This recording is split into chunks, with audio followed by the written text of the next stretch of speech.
स्वच्छतेच्या दिशेने एक पाऊल। ओवाळा माजीवाडा मतदारसंघात 50 व्हॅन मिळणार। ओल्या व सुक्या कचऱ्याची विल्हेवाट योग्य पद्धतीने आमदार प्रताप सरनाईक यांचे प्रयत्न। ठाणे ओल्या व सुक्या कचऱ्याच्या विल्हेवाटाची जागेवरच सुविधा असलेल्या अद्ययावत टोगो व्हॅन ओवाळा माजीवाडा मतदारसंघाला देण्याचे नियोजन असून 2 टोगो व्हॅन यापूर्वी शहराच्या सेवेत दाखल झाल्या आहेत। आमदार प्रताप सरनाईक यांच्या प्रयत्नातून ही अद्ययावत सेवा चालवणारी ठाणे महानगरपालिका ही महाराष्ट्रातील पहिलीच आहे। ठाणे शहराला स्वच्छ व सुंदर ठेवण्याच्या दृष्टीने आणखीन एक महत्त्वाचा उपक्रम आमदार प्रताप सरनाईक यांनी त्यांच्या ओवाळा माजीवाडा विधानसभा मतदारसंघात राबवायला घेतलाय। कचऱ्याची विल्हेवाट जागेच होऊ शकेल व आपल्या मतदारसंघातील कचरा हा डम्पिंग ग्राउंडवर जाणार नाही। कचऱ्याचे वर्गीकरण करून ओला कचरा व सुका कचरा असे त्याचे वर्गीकरण करून कचऱ्याची योग्य विल्हेवाट लावण्यात येईल व कचऱ्याचे खतात रूपांतर होईल। यासाठी अत्याधुनिक टोगो व्हॅन लोकांच्या सेवेत देण्यात येते। या टोगो व्हॅनमध्ये कचरा परस्पर टाकल्यावर लगेच ओला कचरा व सुका कचरा वेगवेगळा केला जातो। त्या कचऱ्याचे तिथल्या तिथेच खतामध्ये रूपांतर होते। प्रायोगिक तत्वावर 2 टोगो व्हॅन मतदारसंघासाठी देण्यात आलेल्या असून आमदार प्रताप सरनाईक यांनी टोगो व्हॅनचे प्रात्यक्षिक पत्रकार परिषदेत दाखवले। त्यांनी विधानसभा निवडणुकीच्या आधी आचारसंहिता लागण्यापूर्वी लोकांच्या सेवेत टोगो व्हॅन दिल्या आहेत। भविष्यात ओवाळा माजीवाडा मतदारसंघासाठी 50 व्हॅन देणार आहेत, जेणेकरून कचऱ्याची विल्हेवाट जागेवरच होऊ शकेल व आपल्या मतदारसंघातील कचरा हा डम्पिंग ग्राउंडवर जाणार नाही। कचऱ्याचे खतात रूपांतर झाल्याने मतदारसंघातील जी उद्याने आहेत किंवा दुतर्फा सुशोभित झाडे आहेत, तसेच ज्या ठिकाणी लँडस्केप केलेले आहेत तिथे खताचा पर्यावरण सुलभ वापर करता येईल। तसेच मोठ्या मध्यवर्ती भागामध्ये झाडांसाठी तेथील गार्डन डिपार्टमेंटला हे खत दिले जाईल। मुख्यमंत्री एकनाथजी शिंदे साहेबांनी टोगो व्हॅन कचरा प्रकल्पासाठी निधी दिला होता, त्यामधून ह्या 2 टोगो व्हॅन घेतलेल्या आहेत। महाराष्ट्रात अशी टोगो व्हॅन चालवणारी ठाणे महानगरपालिका पहिलीच असून राज्यात असा प्रकल्प पहिल्यांदाच होतो, अशी माहिती प्रताप सरनाईक यांनी पत्रकार परिषदेत दिली।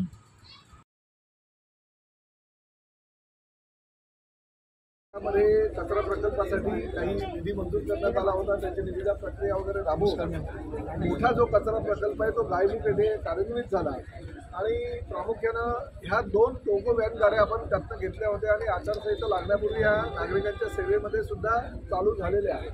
परंतु याचं प्रात्यक्षिक फक्त सर्वसामान्य जनतेला कळावं म्हणून आज तुमच्यासमोर त्या गाड्या मी आणलेल्या आहे। कारण लोकांचं अजूनपर्यंत हे नक्की गाड्या काय आहे आणि गाड्यांच्या माध्यमातून काय कचरा कुठल्या प्रकारचा त्यामध्ये आपण टाकला पाहिजे आणि कुठल्या प्रकारचा कचरा आपण बाजूला ठेवला पाहिजे ह्याची जनजागृती होत नसल्याकारणानं आपल्याला ह्या ठिकाणी बोलवलं। प्रामुख्यानं ही टोगो व्हॅन आहे आणि ठाणे महानगरपालिकेला आम्ही सुपूर्द केलेली आहे आचारसंहिता लागू होण्यापूर्वी। आणि ही टोगो व्हॅन पूर्ण आमचं लोकमान्य नगर, शास्त्री नगर, वर्तक नगर, घोडबंदर रोड ह्या परिसरामध्ये ही टोगो व्हॅन फिरते आणि जो ओला कचरा आहे तो ओला कचरा ह्यामध्ये टाकला जातो। साधारणतः 1.5 टन कचरा एक व्हॅन प्रत्येक दिवशी घेऊ शकते आणि ह्या 1.5 टन कचऱ्याच्या माध्यमातून रोज 1.5 टन अशा पद्धतीनं जर कचरा तो गोळा केला जातो आणि त्यातनं मग खत निर्मिती होते। प्रामुख्यानं आपण जे बघाल की हा कचरा 1.5 टनाचा टाकल्यानंतर त्याचं खत बनायला चालू होतं आणि हे खत जे आहे ते 8व्या दिवशी तुम्हाला मिळतं। म्हणजे जसं रेडीमिक्समध्ये सिमेंट आणि खडी रेती अशी मिक्स केली जाते तशी हे टोगो व्हॅनमध्ये अंतर्गत मशीनच्या माध्यमातून तो ओला कचरा हा फिरवला जातो आणि त्यातनं मग 8व्या दिवशी खत मिळतं। ते साधारणतः 3 किलो खत ह्या 1.5 टन कचऱ्याच्या पाठीमागे मिळतं। म्हणजे दररोज 1.5 टन अशा पद्धतीनं जरी ह्या टोगो व्हॅननी सगळा कचरा माझ्या मतदारसंघातला घेतला तर साधारणतः 200 टन कचरा ह्या ओवाळा माजीवाडा विधानसभा मतदारसंघामध्ये रोज होतो।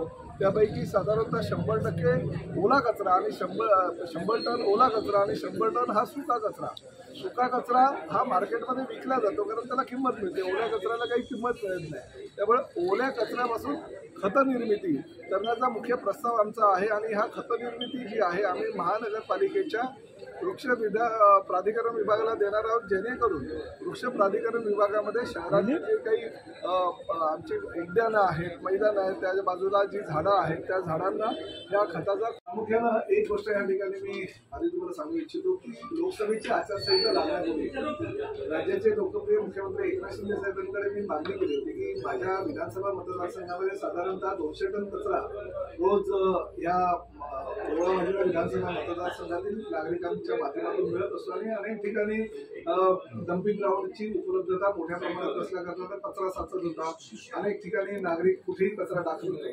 त्यामुळे ओला कचरा आणि सुका कचरा हा वेगवेगळ्या पद्धतीने करून ओल्या कचऱ्यापासून खतनिर्मिती करण्याचा एक प्रस्ताव माझ्याकडे आला पर्यावरणाच्या दृष्टीनं आणि एक ग्रीन गाडी म्हणून ज्याची ओळख आहे अशा पद्धतीचं एक ग्रीन व्हॅन आम्ही तयार केली आणि दिवसातनं एका गाडीमध्ये 1.5 टन कचरा हा त्यामध्ये टाकला जातो आणि त्याची क्षमता 1.5 टनाची आहे. म्हणजे 1.5 टन रोज जर तुम्ही टाकला तर 8व्या दिवसापासून तुम्हाला साधारणतः 2.5 ते 3 किलो खत रिटर्न मिळतं.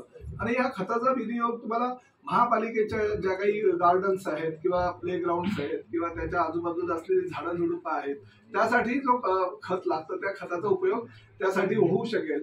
अशा प्रकारची ती संकल्पना आहे. सध्याच्या परिस्थितीमध्ये माननीय मुख्यमंत्र्यांनी आचारसंहिता लागण्यापूर्वी कचरा प्रकल्पाला माझ्याकडे 50 कोटी रुपयाचा निधी दिला होता आणि त्यापैकी बहुतांश निधी जवळजवळ एक 45 ते 46 कोटी रुपयाचा निधी हा गायमुख येथे कचरा प्रकल्प आपण राबवतोय. परंतु त्यातला 3 कोटी रुपयाचा निधीच्या माध्यमातून आम्ही 2 टोगो व्हॅन घेतलेले आहेत आणि ह्या टोगो व्हॅन पूर्ण शहरामध्ये फिरतील. रोज 1.5 टन कचरा आपल्या व्हॅनमध्ये घेतील आणि त्यातून खतनिर्मिती करतील. एक गोष्ट मात्र नक्की की नागरिकांनी सहकार्य करायची ह्यासाठी गरज आहे की ह्या टोगो व्हॅनमध्ये सुक्या कचऱ्याचं काही होऊ शकत नाही. सुका कचरा आणि ओला कचऱ्याचं विभाजन करून ओला कचरा यामध्ये टाकला पाहिजे आणि सुका कचरा महापालिकेच्या ज्या घंटा गाड्या येतात त्यामध्ये टाकला पाहिजे. त्यामुळे नागरिकांमध्ये जनजागृती होणं फार मोठी गरज होती. निवडणुकीच्या आचारसंहितेपूर्वी ह्या टोगो व्हॅन शहरामध्ये फिरत होत्या पण नागरिकांचा प्रतिसाद तसा लाभत नव्हता कारण नागरिकांना कळत नव्हतं की ह्या व्हॅन नक्की कुठल्या आहेत. आपल्या माध्यमातून लोकांपर्यंत जर ती जनजागृती झाली तर एका टोगो व्हॅनच्या माध्यमातून 1.5 टन आता 2 गाड्या आणलेल्या म्हणजे 3 टन कचरा तर रोज आम्ही ह्यामध्ये घेऊ शकतो. त्यातून खत प्रकल्प म्हणजे खतनिर्मिती होऊ शकते. परंतु भविष्यामध्ये 50 गाड्या जर मला मिळाल्या तर ह्या 50 गाड्याच्या माध्यमातून माझा ओळा माजिवडा विधानसभा मतदारसंघ पूर्णतः कचरा विरहित होईल. म्हणजे कचरा बिलकुल असणार नाही ओला कचरा या मतदारसंघामध्ये आणि सुका कचरा जो आहे तो घंटा गाड्यांच्या माध्यमातून त्या ठिकाणावर नेला जाईल. राज्यामध्ये पहिली महापालिका ठाणे महापालिका आहे आणि मुख्यमंत्री एकनाथ शिंदे साहेबांच्या सहकार्यानं माझ्या विधानसभा मतदारसंघामध्ये मी पहिल्यांदा हा राबवलेला आणि त्याला योग्य तो प्रतिसाद मिळतोय. फक्त जनजागृती होणं गरजेचं असल्या कारणानं कचरा मुक्त ओळा माजिवडा विधानसभा मतदारसंघ भविष्यामध्ये हा होणार आहे. सर बरेच मोठ्या महापालिका क्षेत्रांमध्ये आता डम्पिंग ग्राउंड कुठेही नवीन निर्माण होत नाही. पूर्वीच्या काळामध्ये काही टेक्नॉलॉजी नव्हती त्यामुळे डम्पिंग ग्राउंड केलं जातं. इथला कचरा उचलून तो त्या डम्पिंग ग्राउंडमध्ये टाकला जायचा. परंतु डम्पिंग ग्राउंडचे खूप नुकसान व्हायला लागले. आसपासच्या जवळजवळ 10-15 किलोमीटर परिसरातील जी गावं आहेत त्या गावातल्या लोकांना अनेक विकार व्हायला लागले. मध्ये डम्पिंग ग्राउंडमुळे देवनार डम्पिंग ग्राउंड असू द्या, डोंगरी उत्तमचं डम्पिंग ग्राउंड असू द्या, आग लागते आणि त्या आगीमुळे आजूबाजूच्या धुरामुळे अनेक लोकांना श्वसनाच्या विकारानं ग्रासलेले आहे. अनेक लोक आजारी पडलेले आहेत. त्यामुळे डम्पिंग ग्राउंड हा विषय कालबाह्य झालेला आहे. ही नवीन टेक्नॉलॉजी निघालेली आहे. नवीन टेक्नॉलॉजीच्या माध्यमातून जर आपल्याकडे उपकरणं उपलब्ध होत असतील तर सर्व नागरिकांनी सहकार्य जर केलं तर निश्चितपणे डम्पिंग ग्राउंड कुठेही राहणार नाही. आणि तुम्ही आपला देश सोडून इतर देशांमध्ये, युरोपियन देशांमध्ये, अमेरिकेमध्ये किंवा इतर देशांमध्ये जर बघितलं तर कुठेही डम्पिंग ग्राउंड नाही. प्रत्येक देशामध्ये कचऱ्याचा प्रकल्प हा जागेवरच खतनिर्मिती किंवा जागेवरच कुठे तर विद्युत प्रकल्प सुद्धा आहे. त्यामुळे जागेवरच त्याचं नायनाट करणं हा प्रत्येक देशानं हा महत्वाचा घटक मानलेला आहे. आणि हळूहळू ठाणे महापालिकेच्या माध्यमातून हे सर्व उपक्रम योग्य प्रकारे राबवले गेले, सहकार्य केलं नागरिकांना. तर पुढे आपण माझा निदान मतदारसंघ कचरा विरहित ओळा माजिवडा विधानसभा मतदारसंघ करायचा माझा मानस आहे आणि निश्चितपणे मी तो पूर्ण करेल. अंदाजे 200 टन कचरा रोज निर्माण होतो. त्यापैकी 100 टन म्हणजे 50-50% तो होतो. 100 टन हा ओला कचरा आणि 100 टन हा सुका कचरा. एक गाडी 1.5 टन रोज घेऊ शकते. जर माझ्याकडे 50 गाड्या जरी मिळाल्या तर ह्या नवीन 50 गाड्या आणि ह्या 2 गाड्या अशा 52 गाड्यांच्या माध्यमातून माझ्या मतदारसंघातला सर्व कचरा, ओला कचरा हा ह्या टोगोव्हॅनमध्ये घेतला जाईल आणि त्या माध्यमातून जवळजवळ 8 दिवसानंतर 1.5 टन जर कचरा घेतला तर 2.5 ते 3 किलोचं खत आपल्याला मिळेल. त्यामुळे त्या खताचा विनियोग सुद्धा वेगवेगळ्या कारणासाठी महापालिकेला होऊ शकतो. मुख्यमंत्री पदाची धुरा आदरणीय एकनाथ शिंदे साहेबांनी घेऊन जवळ 2 वर्ष आता पूर्ण होतील. परंतु ह्या 2 वर्षाच्या कार्यकाळामध्ये सर्वसामान्य जनतेची कामं, प्रामुख्याने शेतकरी असू द्या, आमचा वारकरी असू द्या किंवा महिलांचे प्रश्न असू द्या, ज्येष्ठ नागरिकांचे प्रश्न असू द्या, तरुण मुलांचे प्रश्न असू द्या, विद्यार्थ्यांचे प्रश्न असू द्या, सोडवण्यामध्ये यशस्वी ठरणारा एक मुख्यमंत्री म्हणून पूर्ण देशामध्ये मुख्यमंत्री एकनाथ शिंदे साहेबांचं आज नाव घेतलं जातं. आणि आम्हाला अभिमान आहे की आमच्या पक्षाचा प्रमुख एवढा लोकप्रिय मुख्यमंत्री म्हणून पूर्ण देशामध्ये नव्हे तर इतर देशांमध्ये सुद्धा प्रभावी ठरलेले आहे. आज आमचा 2रा वर्धापन दिन आहे. त्यांनी मुख्यमंत्री पदाची धुरा घेतल्यानंतर आणि पक्षाचा प्रमुख म्हणून जबाबदारी घेतल्यानंतर आम्हाला आनंदाचं वातावरण आहे. शिवसैनिकांमध्ये उत्साह आहे. ज्या वेळेस पंतप्रधान आदरणीय नरेंद्र मोदी साहेबांची शपथविधी होती त्या शपथविधीच्या पूर्वी ज्या सेंट्रल हॉलमध्ये सभा झाली आणि त्या सभेमध्ये आमच्या देशाचे अनेक दिग्गज नेते बोलत असताना मुख्यमंत्री आणि आमच्या पक्षाचे प्रमुख म्हणून एकनाथ शिंदे साहेबांनी जे भाषण केलं आणि मोदीजींना शुभेच्छा दिल्या, सर्व शिवसैनिकांमध्ये उत्साहाचं वातावरण आहे. शिवसेनेमध्ये असं कधीही घडलं नव्हतं तसं एकनाथ शिंदे साहेबांच्या कार्यकाळामध्ये घडतंय. त्यामुळे कुठल्याही परिस्थितीमध्ये हा जो आमचा वर्धापन दिन हा एक आगळावेगळा ठरणार आहे. राज्यामध्ये लोकसभेच्या निवडणुका लढत असताना फक्त 15 जागा आम्ही लढलो आणि 15 जागा लढून 7 जागा आम्ही निवडून आणल्या आणि 7 जागा निवडून आल्यानंतर राज्यातला सगळ्यात मोठा स्ट्राईक रेट असलेला पक्ष 46.77% स्ट्राईक रेट आमचा आहे. आणि हा एवढा मोठा पक्ष 2 वर्षाच्या कार्यकाळामध्ये त्यांनी लोकांच्या माध्यमातून मोठा केलेला आहे. त्यामुळे त्यांचं जेवढं कौतुक करावं तेवढं कमीच आहे. सगळे शिवसैनिक वाट बघतायत, वाजत गाजत, गुलाल उधळत, ढोल ताशाच्या गजरामध्ये उद्या आम्ही वरळीला पोहोचणार आहोत आणि मुख्यमंत्री म्हणून आणि पक्षाचे प्रमुख म्हणून उद्या आम्हाला काय मार्गदर्शन करता याची वाट सर्वसामान्य शिवसैनिक बघतोय आणि आम्ही आतुरतेनं त्यांच्या भाषणाची आणि त्यांनी जो विचार उद्या ते मांडतील स्वर्गीय शिवसेना प्रमुखांच्या मार्गदर्शनाखाली तो विचार घ्यायला आम्ही तयार आहोत. राऊत साहेब सकाळी उठल्यानंतर काय बोलावं हे रात्रीच विचार करून ठेवलेले असतात. आता ह्या बाळासाहेबांच्या एका शिष्यानं काय करायचं, काय करून दाखवायचं हे लोकसभेच्या निवडणुकीमध्ये दाखवलेलं आहे. सगळ्यात मोठा स्ट्राईक रेट आमच्या पक्षाचा आहे. कारण आमचा पक्ष किती मोठा आहे हे लोकसभेच्या निवडणुकीच्या निकालावरनं कळलेलं आहे आपल्या सगळ्यांना. शिवसेना अशा प्रकारे फोडणे महाराष्ट्रावरचं सर्वात मोठं आक्रमण आहे आणि मोदी आणि शहा हे महाराष्ट्रावरती आक्रमण करतात. आता मी एवढा काही मोठा नेता नाही आहे की अनेक वक्त्यांनी केलेल्या भाषणावर त्यांची प्रतिक्रिया देणं. पण एक गोष्ट मात्र नक्की की मुख्यमंत्री म्हणून एकनाथ शिंदे आणि त्याचबरोबर पक्षाचे प्रमुख म्हणून एकनाथ शिंदे यांनी जे काही स्वतःचं अस्तित्व आणि शिवसेनेचं अस्तित्व बाळासाहेबांचे विचार जे मोडीत काढले होते काही लोकांनी ते परत वर नेण्याचं काम जर कोणी केलं असेल तर ते एकनाथ शिंदे साहेबांनी केलं. त्यांनी त्यांची जी भूमिका आहे ती सर्वसामान्य जनतेला ह्या निवडणुकीच्या माध्यमातून पटवून दिली आणि त्यामुळे लोकांनी एवढं यश त्यांना दिलेलं आहे. त्यामुळे बाकी कोण काय बोलतंय ह्याकडे लक्ष न देता आपण आपलं मार्गक्रमण करत राहायचं आणि विधानसभेच्या निवडणुकीला कसं जास्तीत जास्त विधानसभेच्या जागा निवडून राहतील यासाठी प्रयत्न करायचा आहे आणि त्यासाठी उद्याची सभा आमच्या दृष्टीनं महत्वाची. वायकर प्रकरणात अनेक हस्तक्षेप घेतलाय. जितेंद्र आव्हाड देखील म्हणतात एसआयटीची चौकशी लावा असं बघतात. चौकशा बघा, विरोधकांना आता एकदा पराभव झाल्यानंतर विरोधकांना एसआयटीची चौकशी असू द्या, सीबीआयची असू द्या किंवा अन्य काही असू द्या त्यांची मागणी करणं लोकशाहीमध्ये त्यांना तो अधिकार दिलेला नाही. न्यायदेवतेनं किंवा संबंधित अधिकाऱ्यांनी त्यांचा विचार करून ती चौकशी लावा. म्हणून दूध का दूध आणि पाणी का पाणी आहे. रवींद्र वायकर निवडून आलेले आहेत आणि शेवटी एक गोष्ट निश्चित आहे, जो जिता वो सिकंदर. वायकर आता खासदार झालेला आहे. आव्हाडाने वायकरांना खासदारकीच्या शुभेच्छा द्यायला हव्यात.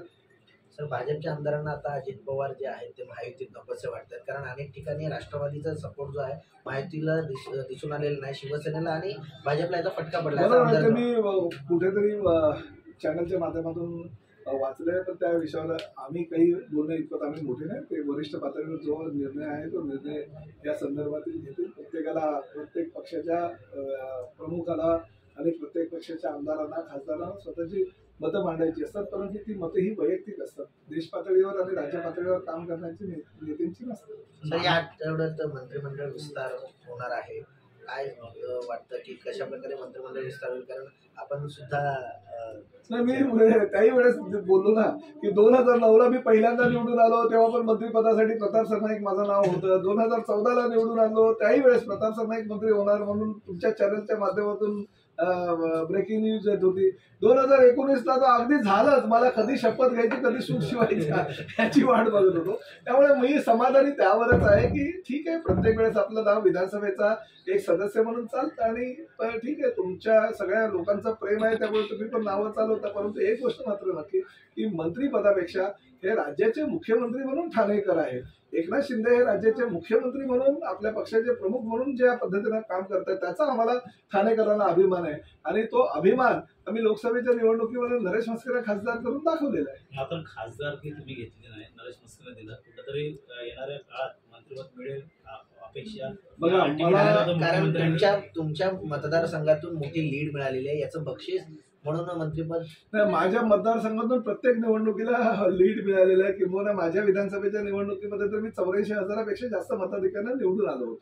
त्यामुळे ह्या निवडणुकीमध्ये कोणाला किती लीड मिळाला आणि कोण मायनस झालं म्हणून त्याला मंत्रिपदावरून काढायचं आणि कोणाला लीड मिळाला म्हणून त्याला पुढे करायचं असं नाही. पक्ष आणि संघटना चालवायची असते.